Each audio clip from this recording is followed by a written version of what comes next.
You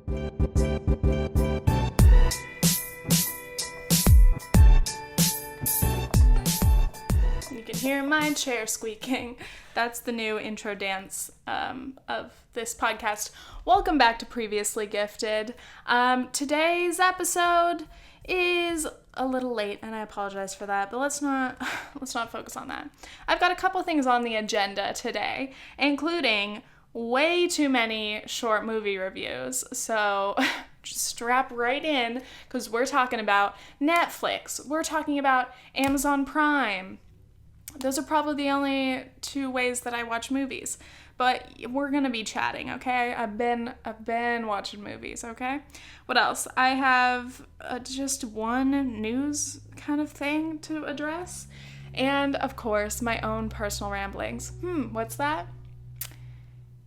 Somebody was driving by. I can hear it. That's the thing. When I am listening to myself as I record the podcast, I can hear everything. Like, if people were talking outside, I could hear the entire conversation.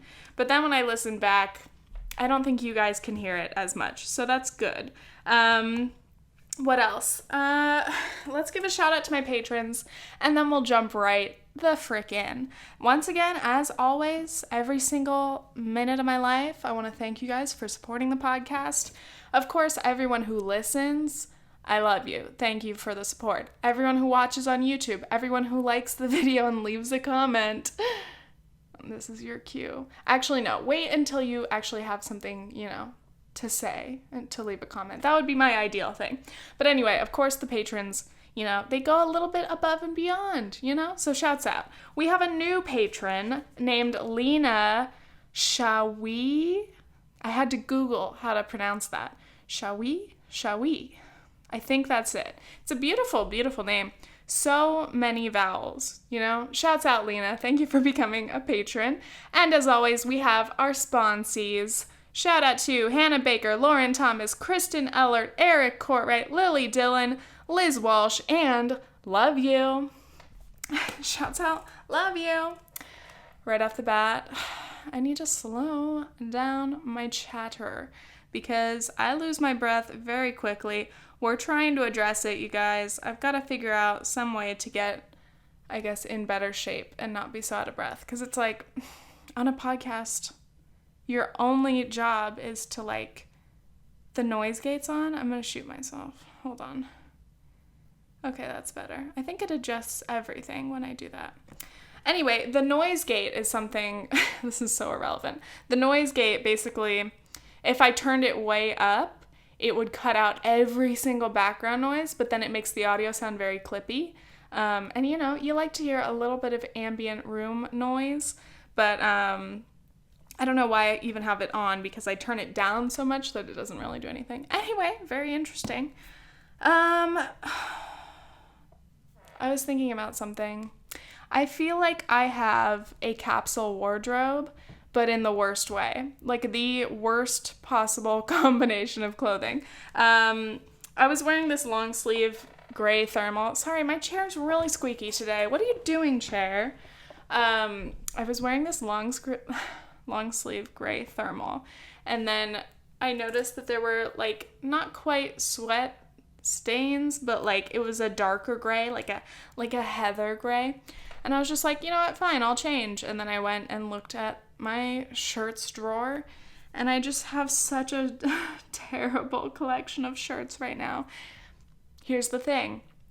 I have to continuously switch back and forth between the wardrobe that I keep wherever I am and the leftover clothing that I have to keep at my parents' house. So each time I do this little switch, I can only bring, it's like a giant suitcase. So I can bring a giant suitcase of clothing home and then take new stuff back. And so this time I went home right before camp, pretty much. So I was thinking, okay, for camp, I wanted to pack a little, not lighter than my first year, but I wanted to pack better, apparently. Because for camp, you wear your staff shirt every day, and then the only time you really need other clothes are nights off or days off. So I was like, oh, I'll bring a couple shirts, like some different kind of little things. And then I brought a lot of dresses. I was like, oh, maybe I'll rock some dresses on my days off. Didn't really do that. So now I just brought a bunch of dresses that have been mostly unworn. I love dresses, dude. Like, that might be one of the worst things about camp is that I can't rock my super cute summer dresses, like a little sundress, a little breezy something. Like, if I could wear that, that would be so great. But instead, I'm supposed to wear a t-shirt all summer, and it makes me so sweaty, and it makes my arms break out from sweat rashes. So you're learning a lot about me. Anyway, so I feel like I have a really bad capsule wardrobe because, like, the ideal capsule wardrobe, for those of you who aren't familiar with minimalism, is like, I think it's like 30 something items total, and it's supposed to be like to create the optimal, amount of different outfits. And I don't think in terms of outfits. I'm like, oh, that's one shirt I like that, I like these. I do not think about combinations, which is why I pack so badly for every trip I've ever gone on and every time that I'm moving across the country again. But yeah, so the shirts that I do have are similar to this one, which is an old pink Brandy Melville shirt that my friend sewed this picture of David Bowie's mugshot onto. Which is a cool shirt. It's a shirt I love to rock. It's very comfy. I like it, but does it come in handy that often? Are there many situations where this is the ideal shirt? No. I also have a Richie Rich graphic tee that is a green ringer tee with a yellow neckline. Also, not really the most wearable. In a capsule wardrobe, people are like, okay, you obviously want to stick to basics and neutrals so that things don't really clash with a lot of different things. My wardrobe is the opposite. Nothing goes well together. I have like 3 pairs of pants that I can wear. All the other ones, like, somehow I ended up with my brown corduroy high-waisted bell bottoms as one of the pairs of pants that I have currently. It's like, when the fuck can I wear those? Never. But the real problem is I was short-sighted because I took everything home from our place in Long Island because I didn't think we'd be able to come back to it after camp. But it turns out we have 2 extra months, month to month. So we'll have a place to stay before we go to England. But now our room is completely emptied out and we're going to go home soon. And the stuff that we have here at camp is the only stuff that we have other than everything that's back at home, like my parents' house. So I was short-sighted because I thought this would work for camp. And honestly, this amount of clothing did work for camp because, like I said, most of the time I was wearing a staff shirt or a staff hoodie, whatever. And I didn't care about being an outfit repeater. But now I can't even create a real person functioning outfit. And not to mention it's going to transition to fall weather, and I don't think I'm prepared for that. So I really need to resist the urge to shop, unless I'm thrift shopping or something. But I need to be mindful, because I love grabbing a funky piece. Like, I'm 10 times out of 10, I'm more likely to grab a funky piece, but then it's kind of screwing myself over in the long run. But this is the problem because I have this wardrobe and only this wardrobe to choose from until mid-October, right before we go to England. We'll be going to California and Arizona, and I will have the chance to swap out my clothes again. But then, I don't know, until then, I can only keep wearing these things, and I don't want to wear any of it. So I'm like, all right. Even every time I have to film a video, I'm like, what the fuck am I supposed to wear? Sorry I've been talking about this for so long. I really hope it's been intriguing. But yeah, I'm very excited. Every time I get to go back and look through my clothes that I forgot about, I'm like, oh, how fun. But it'll be really fun someday when I can have all of my own clothing at my own place. Hopefully that day will come soon. Once we know if we're settled down in New York, around January, that might be the time where I can finally bring all my own clothes home. But then I'm like, do I even want to do that? That's like a lot of clothes. It's so much easier to leave it sitting in another few giant suitcases in my parents' garage rather than trying to bring all of those giant suitcases onto a plane and across the country. We'll see. That's my adventure of dressing terribly and making bad fashion decisions. Okay, let's get into these movies, all right? There's like a lot of them.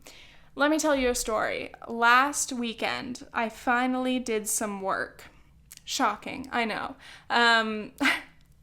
So we call this season post-camp, which is after camp at a summer camp. It's very common to host events, weddings, other like mini camps, like band camps and all that jazz.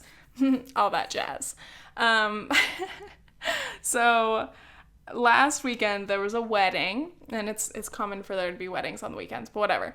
You need someone at the security gate to check people in, and last weekend that was my job. The way that Nathan approached me about this was really funny, because he came up to me and he's like, hey, we need somebody to work Friday and Saturday. They're long days, and I didn't think you'd be interested, but I just thought I'd ask. And I was like, oh, what are the hours? He's like, oh, it's about 6-7 hours this day, and then the next day is like a 9-hour day in which you're just sitting at the gate all day, just waiting for people to come and checking them in on an iPad. And I was like, because I really don't like working long days, people. My ideal work day is like 6 hours. After that, I'm dead. But I was like, how hard could it be sitting and waiting so many of those hours? Nobody comes by, or one person comes by, like one car. I was like, you know what? I should do this. I should make that coin, especially because for the next however many months, I'm not going to have like a regular job. So YouTube is my only job, and I need to take up these side hustles, dude. Get that coin when you can. So I accepted, and last weekend I was like something around 16 hours between the 2 days. But I basically set up shop in a golf cart just so that I could like sit, because there's like a little guard booth, but I didn't want to be in there because it's tiny. It's like the size of like a bathroom. And it's hard to talk to people through the little window. So I was just sitting out in the open, enjoying the weather, sitting on my golf cart, and I downloaded a bunch of movies on Netflix on my phone, and I was just chilling. So I watched so many movies, and it was funny because I kept making jokes. I was like, oh, well, maybe I'll just like work security next summer, like found my new job at camp. And Nathan's like, do you really want to do security next year? And I was like, no.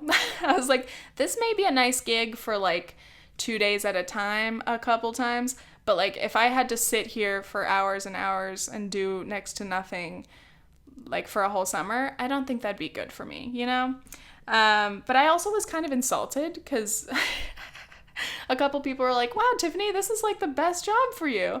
And I was like, am I that useless? Obviously, no tea, no shade to the security guards, because, like, some of our guards are armed, during the summer, actually. Like, they're proper guards. I was not a guard. I was a girl sitting on a golf cart watching movies and checking you in with an iPad. But, like, the fact that, oh, Tiffany's sitting and watching a movie and doing very minimal work is her ideal job,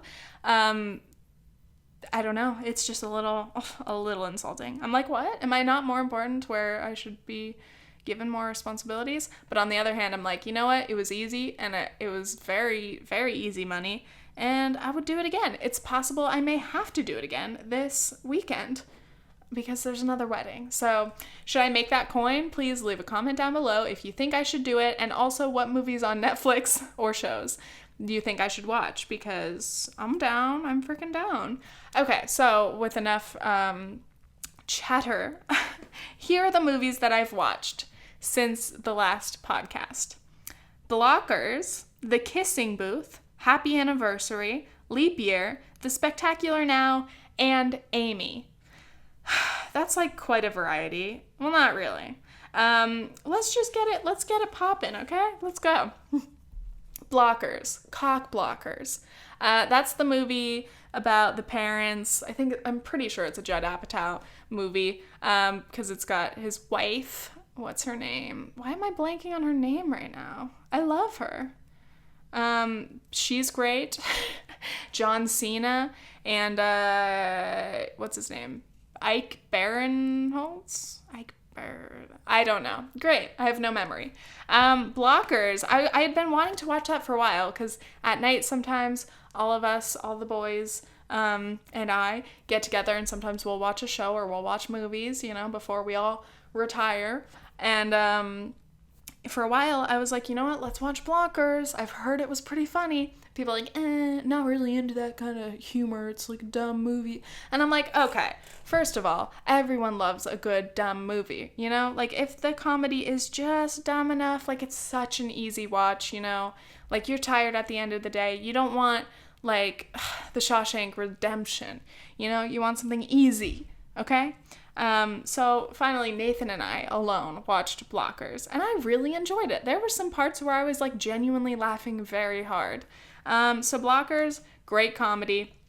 Anyway, it's about parents who find out that their teenage daughters are planning to lose their virginities on prom night. So you know what kind of chaos would ensue. Hilarity ensues, The next movie, The Kissing Booth. Well, actually, what order did I watch this in? I watched Happy Anniversary first. Okay. I don't know when Happy Anniversary came out, but it's a movie starring Noel Wells, who was on SNL a couple years back. And then, what's his name? John Ralphio. I don't know his actual name. But it's, just, I wouldn't even call it a romantic comedy. It's like a dark romantic comedy. But basically, it is their 3-year anniversary. And for some reason, they decide to make that the day to discuss whether or not they should stay in the relationship. So the movie goes, and it's all mostly a bunch of flashbacks about their relationship and whether they were really good for each other or not. Should they break up or should they get married? That's basically the conflict. I have just been in the mood for, like, simple-ish romantic comedy type movies lately, just because I'm like, I love it. It makes you feel something, but not too much, You feel a little, oh, or you feel a little sad. You get to watch the love or the heartbreak, but it's not too complicated. Like, you don't leave those movies feeling a lot. You're just like, okay. So yeah, Happy Anniversary. Would I recommend it?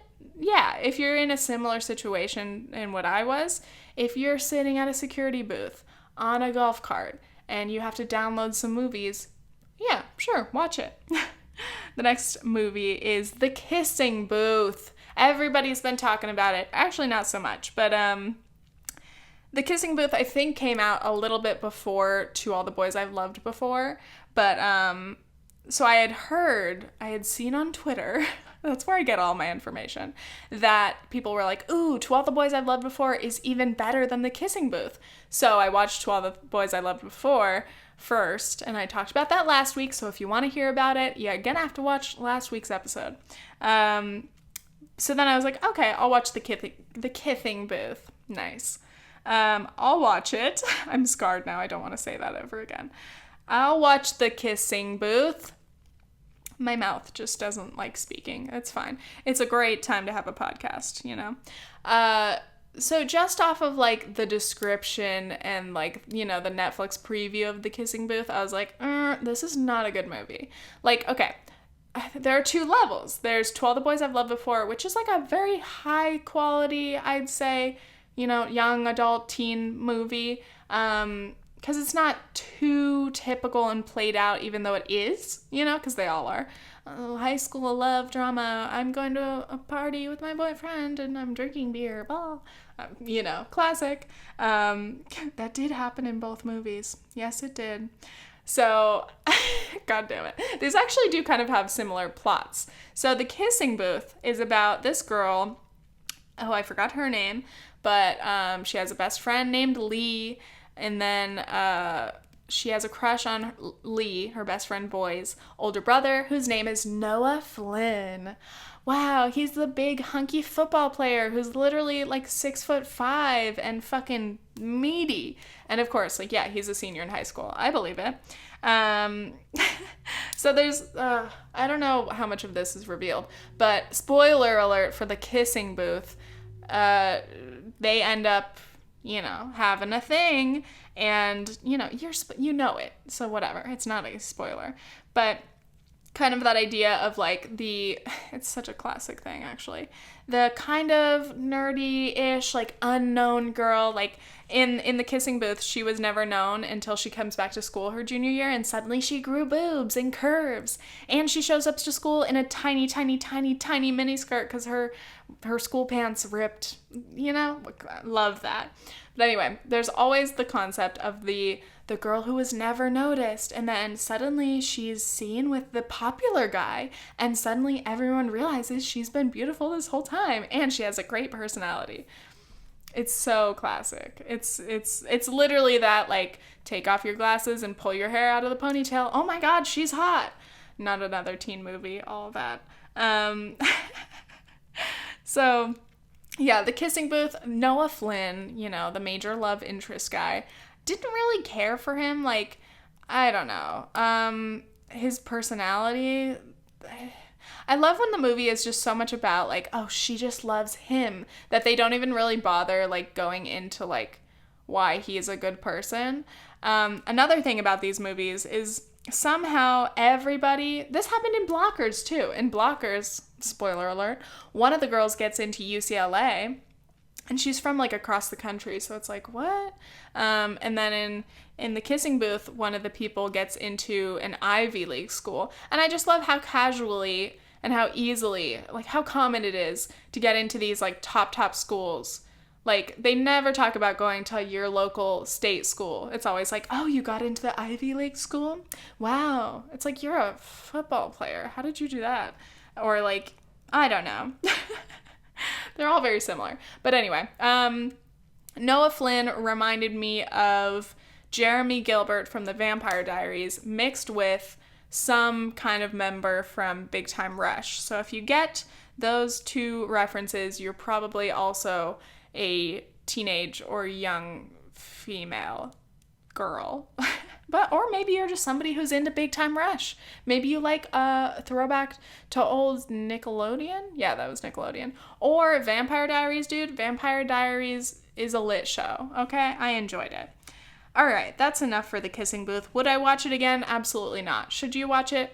Only if you're desperate and you're really in the mood for something so cheesy and so stupid that you'd probably be embarrassed to tell people that you've watched. Okay, moving on. Leap Year. This is like an old-ish movie. Not like old, but I think it might be like at least like 10 years old. Let's Google it. Leap Year movie. Thank you. It's like Google's Leap Year, and obviously everything comes up explaining what Leap Year is. Oh, it came out in 2010. Yeah. Okay. Leap Year. Anna Brady plans to travel to Dublin, Ireland to propose marriage to her boyfriend Jeremy on Leap Day because, according to Irish tradition, a man who receives a marriage proposal on Leap Day must accept? Oh, I didn't even know that in the freaking... Wow. I didn't even know that. He must accept? That's actually bullshit. I didn't really think that they explained that in the movie. So the lead girl is Amy Adams. Love her. What a queen. Her boyfriend is Adam Scott, and then she ends up meeting some guy in Ireland. But I didn't know that. Okay, so the whole gimmick is like, he hasn't proposed yet, but they're getting an apartment together, and they're both really wealthy and, like, doing well. So, like, why don't they just get married? Blah, blah, blah. And of course, the classic thing happens where she thinks he's gonna... Sorry, spoiler alert, I'm probably ruining most of the movie every time I explain them here, but I have to. That's how you get the real meat. I can't, like, analyze a movie trailer. I have to tell you the details. So, they go to dinner and he's like, I have something special for you. And he pulls out a box and she opens it and it's earrings, you know, classic. She's like, I thought he was going to propose, but he gave me earrings, blah. So then she decides to be super romantic and fly to Ireland and force him to marry her, which this really only works if he knows about this tradition, which he probably doesn't because she just heard about it or just remembered it. Can you imagine, like, people standing around, she proposes to him, and he's like, what? Why are you proposing to me, honey? This is so embarrassing. And then everyone's like, it's leap day! You have to accept! He said yes! And he's like, I didn't say yes! And they're like, congratulations! Yeah, are you Catholic now? I mean, I assume that's how it would go. In Ireland, I guess. But anyway. Was it a good movie? No. I'm just going to spoil it for you. Sorry. If you don't want it spoiled, skip ahead. So she ends up meeting this dude because every possible thing goes wrong. It's frickin' Murphy's Law. So, like, you know, the plane lands somewhere random and then she has to take a boat to some random place, which is called Dingle, Ireland. And then from there, she's trying to get to Dublin. She goes into this pub, which is also the inn, which is also where the taxi driver works, of course, all in one. And this guy is like a handsome Irish dude, and he's like, I'll drive you. And, you know, of course, the car breaks down, of course. They get stuck in storms, of course. But, like, I'm gonna spoil it. Here we go. At the end of the movie, of course, they all get to Dublin. The guy takes her all the way there, even though they kind of, like, argue, her and the Irish dude. Like, they annoy each other, but then there's, like, something intriguing. And the whole time, she's just kind of thinking about marriage and thinking about her boyfriend. And she's like, why didn't he propose to me? I don't know. I'm kind of troubled by this. But I'm gonna marry him because we're meant to be, and he bought me a Louis Vuitton suitcase. So the guy clearly starts to care about her, and she cares about him, but she's like, I'm still going to Dublin, blah. And they never really talk about it, but they do kiss, and I'm like, so you cheated on your boyfriend, and you're still gonna go propose? Whatever, it's fine. It's not fine, but whatever, we'll continue. So they get to Dublin, and the guy's like, wow, she's really gonna marry him. And then they all reunite in the lobby, and Adam Scott's like, hey, thanks for getting my girl here, bye. And then,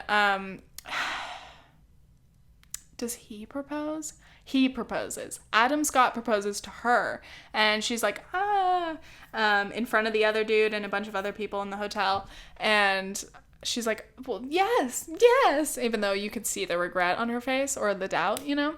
And then, at the end of the movie, you find out that, okay, this apartment that they were trying to apply to get together, apparently this beautiful apartment, and they're in Boston or something, and she doesn't have even a bit of a Boston accent, which kind of pissed me off, because I would have loved to hear Amy Adams do a Boston accent, like a really heavy one, and then that combined with the dude doing his Irish accent, I think it would have been a great mix.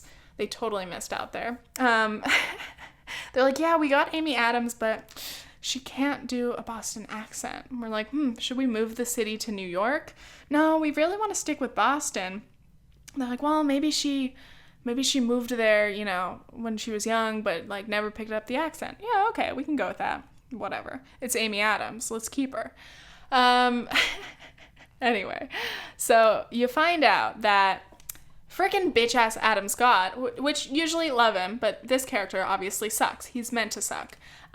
He was like, he explained this to everyone. It was really embarrassing. They were having like an engagement party with all their friends, and they're like, so how did it happen? And he's like, well, I had heard that the people who own this apartment building really prefer married couples. So I just thought, you know, if I guess we should get married, we'll do it now.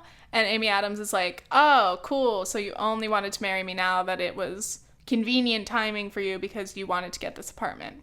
Bye, bitch. And then she leaves and she goes back to Ireland, of course. And she shows up and she throws her heart out there for the Irish dude. And he kind of shoots her down. And then she's like, oh my God. And then she's standing on a hill and he comes out to her and she's like, why did you leave me? And he's like, I had to get something. And then he got the old ring that was his family's ring, and he proposed to his last girl with it, and she took it, and whatever. So, happily ever after, right? What a shitty movie. It literally ended and I was like, I don't care about the connection between these two. Sorry, the movie stopped recording. I'm so... Ugh. And I say movie every time because my camera says movie recording has been stopped. I'm going to pause it and then we'll continue chatting about more movies. Hope you guys have enjoyed it. Stay here.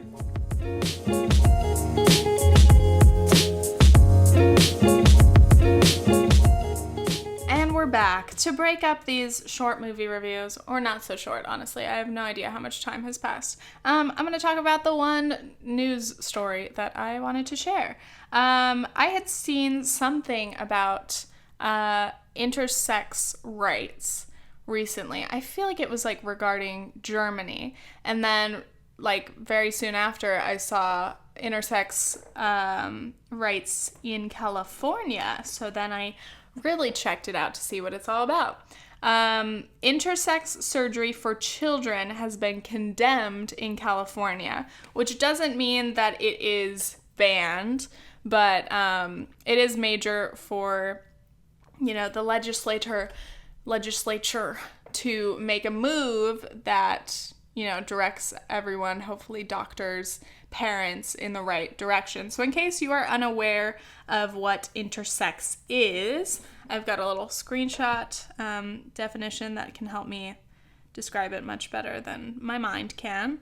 I had first heard about intersex during AP Psych back in high school, and I was surprised that before then I had never heard about it. What is intersex? An estimated 1.7% of people are born with bodies that do not fit into the typical medical categories of either male or female. Intersex is a term that describes a range of variations to sex characteristics, such as chromosomes, genitalia, and hormones that occur naturally. Some intersex traits become apparent at birth or during puberty, while others can only be determined through genetic testing. So intersex is very interesting, I guess, especially with obviously all of the discussions that are finally being had, or started at least, about sex and gender expression, of course, transgender rights, all of that. It's all related. It's under the same bubble, but intersex is different in that it's a pretty unique condition. And what I had read actually about Germany was that Germany decided, or the it hasn't been like fully approved, but it's been passed through one of their bodies. That makes no sense. Germany is trying to create basically a third gender for official like government documents. So people such as people who are intersex or anyone else who wants to not identify as male or female can choose to identify as the third gender. I don't know what they said they were going to call it, diverse or something, which is an interesting choice. But again, it's always hard to, you know, decide what that new label should be because everyone always disagrees over labels. But yeah, even I think in Germany, non-binary people can choose to take on that, you know, label. This is for official government documents. So I don't know, imagine your passport or something. Of course, there's like a huge discussion to be had about all of that anyway, but it's good to see it in the news. It's good to see people discussing it and supporting it. And it's definitely good to see legislative bodies, you know, passing these ideas forward, and hopefully they will become law in either condemning or banning these surgeries. So basically, if, you know, a baby is born intersex, since about the 50s, the norm has just been to decide or correct, in quotations, correct them surgically and pick a gender, basically. So obviously that can be extremely traumatic because often, or, you know, even once in a while, you know, you can't pick from a newborn baby how that baby will be, you know, how they'll want to express themselves. I'm really not eloquent right now, so I apologize. I haven't like talked about gender or sexuality issues in a while, but it's a great thing to minimize these surgeries, because it's best to just leave it. Just leave the people as they were born to be able to grow and live their lives normally, and know that once they are adults, or once they're old enough to make an informed decision on their own and with their families or doctors, let them make the decision when the time comes, rather than just making that hasty decision. Because, I mean, the argument and why so-called corrective surgeries had been done in the past and still are done today is that it would make their lives easier if you just pick one gender over the other, one sex over the other.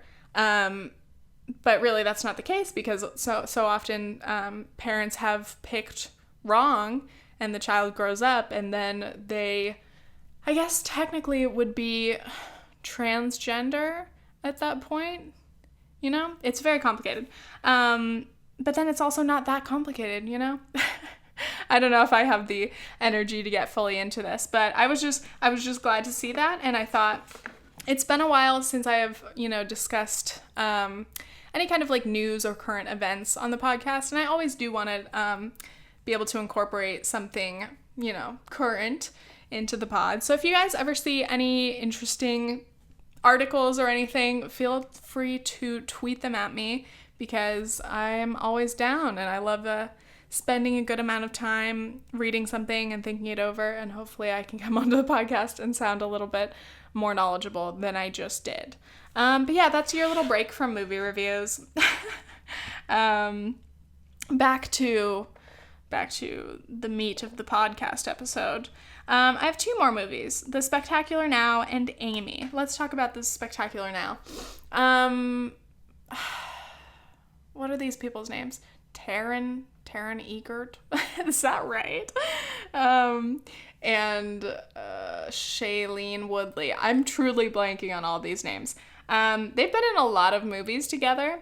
So why don't I just use, I literally have the entire internet at my disposal, and I'm sitting here not being able to think of anything. Google will tell me everything in a better way than I can think of it, right? Okay. The Spectacular Now is a 2013 U.S. coming-of-age romantic comedy drama. Ooh, I love that. I love a good coming-of-age romantic comedy drama. A coming-of-age romantic comedy drama. Love that. Never mind. I don't know who I was thinking of. Taron Egerton. Egerton is his name. Different person. Very different person. No, I'm thinking of Miles Teller. Okay, sorry, corrected. And Shailene Woodley. It is an adaptation of a novel from 2008 of the same name. Premiered at Sundance. And it really didn't make that much money, but I remember people talking about this movie a little bit, at least, because Shailene Woodley, she's always a trendy gal. I do like her work. She's very cool, I think, as a person. She's an activist. She's very vocal. But I also do love her performances, and I think she's just very sweet, Her characters are always very soft-spoken, because that's kind of how she is. Or not always. Sometimes she's like a badass action hero, like Divergent, which I didn't really watch that whole series. I don't know.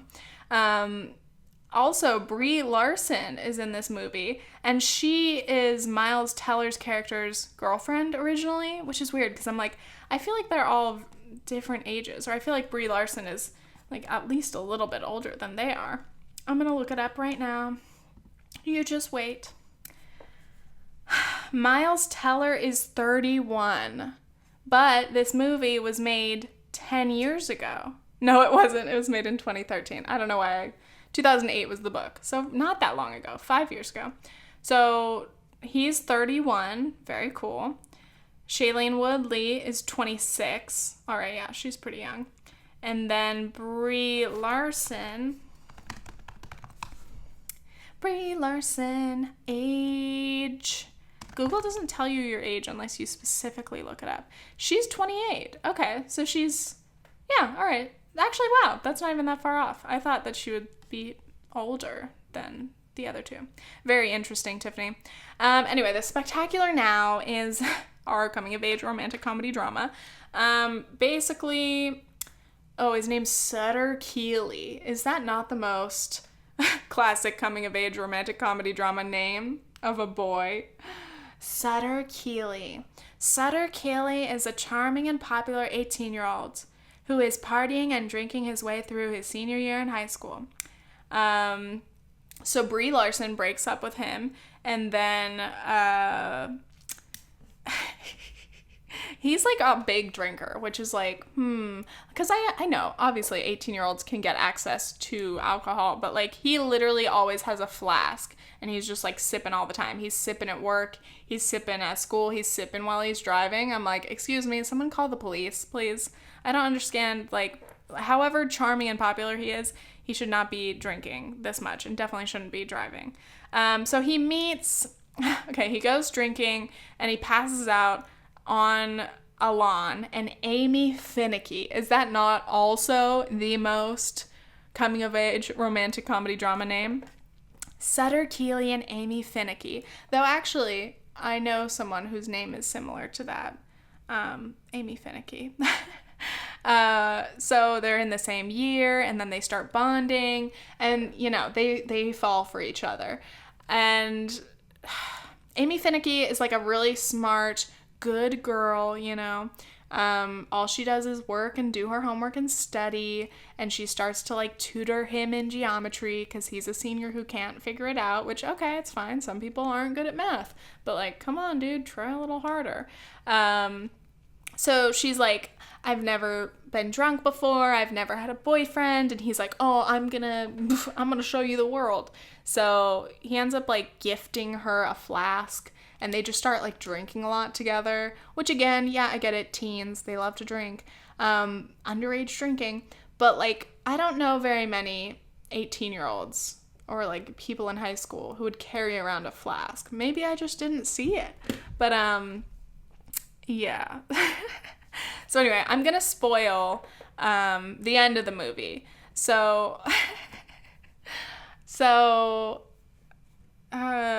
it's just not good. It's just not good. They get in an argument on the way home because Sutter went to visit his deadbeat dad. Is that an offensive thing to say? No, his dad left him. He's a shitty dude.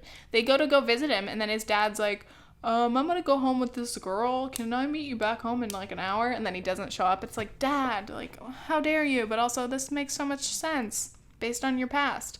So anyway, they're driving home. He's drunk. He's drunk and driving. And of course, it's dangerous. They pull over, and then he kicks her out of the car. She gets out, and she gets hit by a car. Oh my God. So he goes to see her in the hospital, and she's like, hi. And she's like still nice to him and like not mad at all. I'd be like, dude, you're such a fuck up. Like, come on, you can only feel so sorry for yourself until you realize you're the one causing your own mistakes. Stop drinking so much, dude. Get your shit together. But no, like, she still like likes him and wants to be with him, and she wants to move to Philadelphia with him. She literally was like, I've got a plan. We could live here. We could do this. We can get jobs. You can go to school. And like, she's so sweet about it, but like, he's not at this point where he's ready to do anything. So he bails on her. She goes to Philadelphia alone, and then he, realizes the mistake he's made, I guess.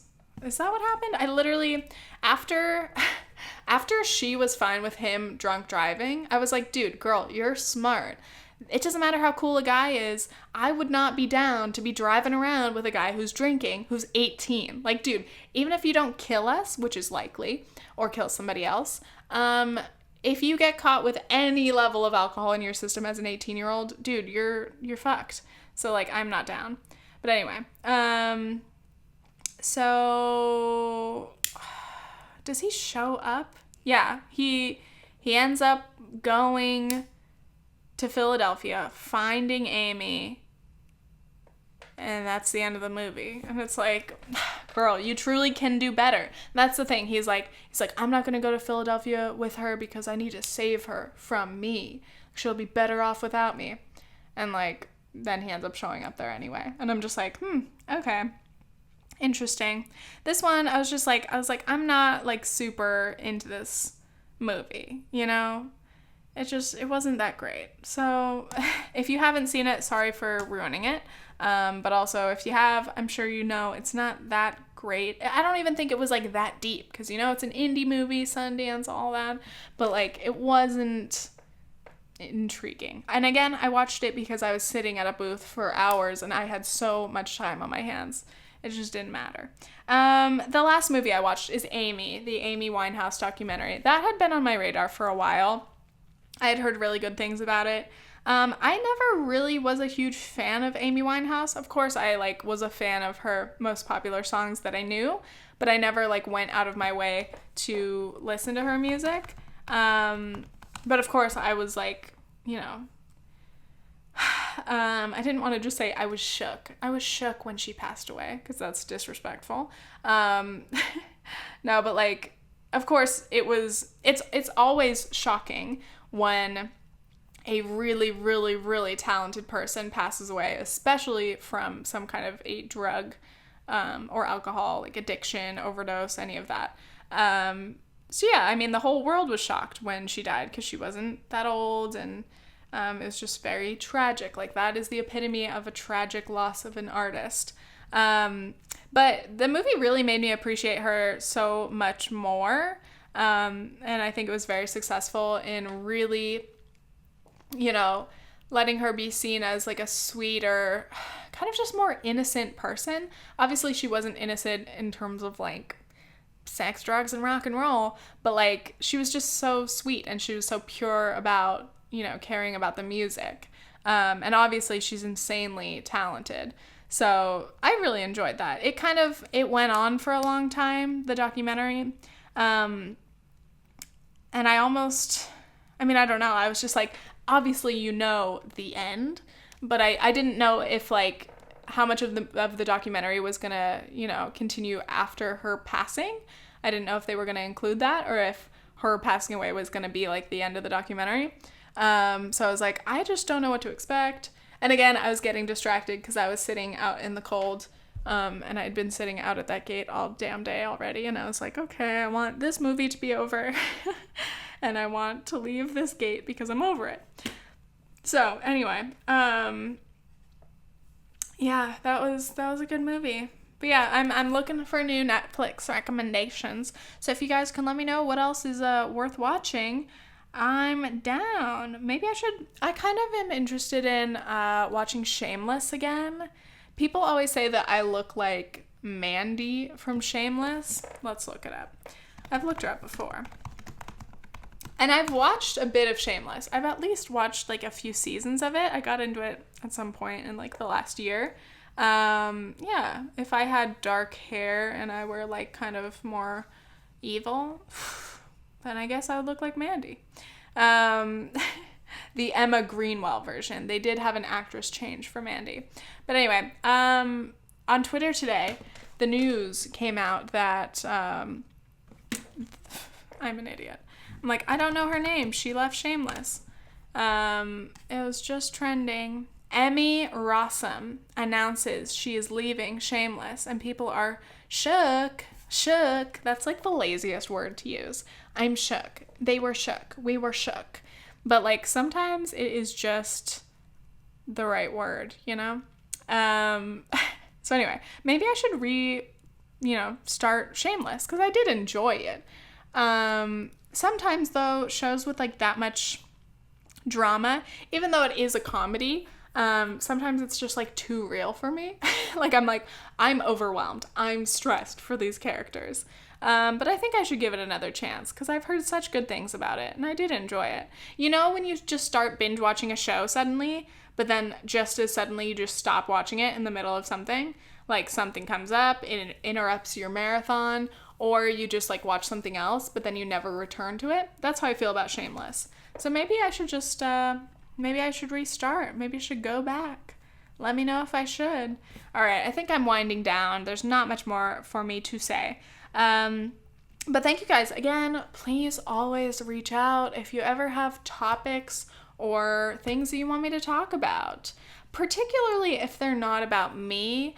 I'm trying to get away from talking about myself too much if possible, says the YouTuber and podcast host. I wanted to give a little podcast recommendation for those of you who watch the YouTube, which is all of you. I want to give a shout out to Catherine Barry's podcast, which is called In Line with a Mary Berry. If you look it up, it's on like all the podcast apps. I just drove 2 hours the other day, round trip, just for Starbucks and Chipotle, because obviously where we are at camp is in a rural area and you have to drive so far to get to, a proper city that has Starbucks and Chipotle. It was so worth it, but I miss it so much already. I'm really sad because I wish I could have more right now. We did go grocery shopping today though, so I have some food. But anyway, Catherine has a YouTube channel called Cather Out, and she also has a vlog channel called Cather Outings. And Catherine listens to my podcast, so shouts out, Catherine.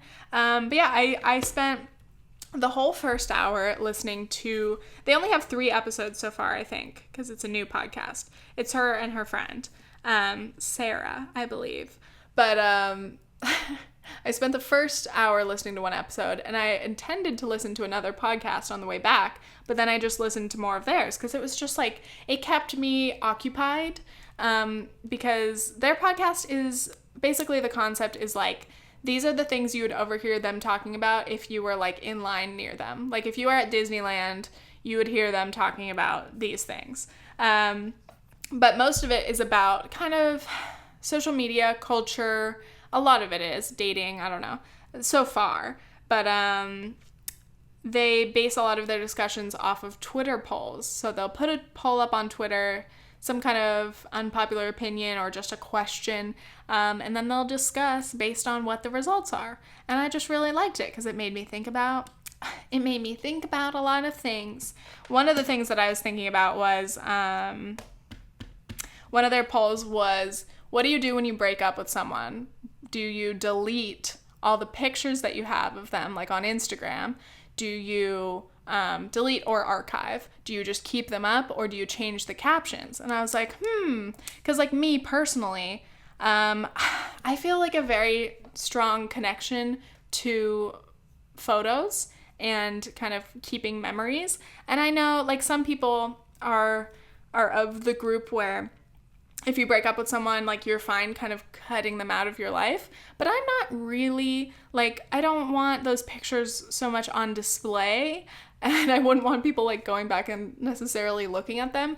But it would feel too harsh to me to, delete every, trace of someone who was in my life for a period of time, But then I get it, especially when you move on and you're seeing someone new, or even if you're just dating, if someone goes to your Instagram and immediately they see 2 years worth of pictures with you and your ex, it's just a little off-putting, or it can be, I don't know. But everybody has a different perspective on that question. So I don't remember what I voted, because I did vote in Catherine's Twitter poll about it. But I think, I guess I'm on the archiving side, which is weird because it's hi. I'm so sorry. I thought you were done. No, it's okay. I love you. I love you too. Wine and cheese. Wine and cheese right now? Don't worry about it. You're busy. Yeah, I'm gonna eat a bagel. It's a short one. It's Chinese for lunch, so it's rice and noodles. Hell yeah. Love you. Love you. Nathan got his feature on the podcast. I think I'm on the archiving train. I've recently started to archive just lots of pictures on my Instagram, because my Instagram is so ugly that it's just, I'm trying to make it look better, but I think I'm just making it worse. The more I care about my Instagram, the worse it gets. So I'm just trying to figure out what to do. But anyway, I don't know. Something about deleting feels very harsh to me, but then it's what's the point of me archiving something? It's not I'm definitely not going to go back and put it back up ever if it's pictures of exes or something. But what is the point of me keeping them in the archive? Just in case I want to go back and look at those pics. Like, also, I read something recently that was like, I don't know what it was. It may have literally just been a tweet, or it could have been like an article. But it was like, should we, like, are we allowed to just accept that, like, there are good memories with people who may not be in our lives anymore? Like, why can't you just look back on something and be like, oh, that was a good memory, rather than being like, oh, that's a memory with my ex, delete, you know? So it's like, oh, if you went on a vacation with your ex, like, you can think back and realize those are fond memories and enjoy that, but, like, just because it's your ex doesn't mean you have to, like, never think about that again, you know? Can you imagine? I mean, I don't know. I think it's good to separate things and, like, kind of compartmentalize things in your mind, I guess. Whatever makes you feel good, honestly. But, like, yeah, like, I'm not going to create mental barriers and be like, oh, I refuse to think about anything that involves an ex. Because honestly, that'd be deleting so many years of my life. Like, if you can only ever think about and enjoy something that includes people who are currently involved in your life, and that's not even just exes. That could be, like, old friends, whoever, like, an old place that you lived or worked at. Like, if you just cut all these memories out or try to, like, not think about them, I don't know, that's just not my thing. But anyway, I do agree that it's strange, like, to be able to go back and, like, if I kept all my pictures up, which for the most part, they still are up. I mean, because they're so far back, a lot of them, that, like, I don't feel like they're, like, in your face. But if someone did want to go back and, like, see pictures of me and people that aren't in my life anymore, really, they could.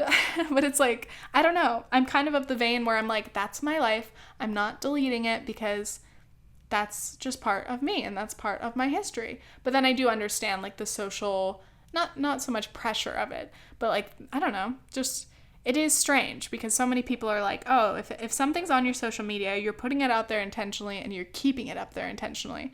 But it's like, more so it's like, I'm not really of the deleting mindset. Like, I don't tend to delete things if they don't do well enough, like, don't get enough likes. I'm just like, oh, I'll keep it up. But that's just me. I don't know. Some people are like, oh, this picture didn't get enough likes in an hour, I'm deleting it. This person's out of my life, I'm deleting every trace of them. Anyway, see, I'm like, I felt so engaged in line with a Mary Berry.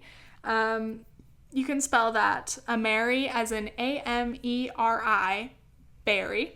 A Mary Berry. It's a blend of their names.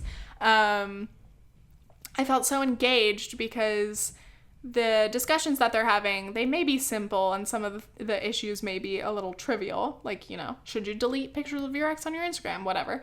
But I like having those kind of discussions to listen to, especially between two people, which is why I want to have more guests on my podcast soon, because obviously it's nice to have, like, a full conversation once in a while and not just a one-sided discussion. But yeah, if you're looking for a new podcast, you should definitely check them out. And that is all. What are you coming in looking for?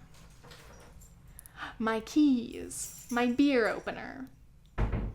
Love it. It's wine and cheese hour, which is a tradition that the guys have, which I have been a part of this summer because I'm here, where you have wine and cheese, which also includes beer and crackers and other little snacks. But mostly I just go out there and I'm like, okay, I'm either going to drink some wine or a beer or just drink water because I need to.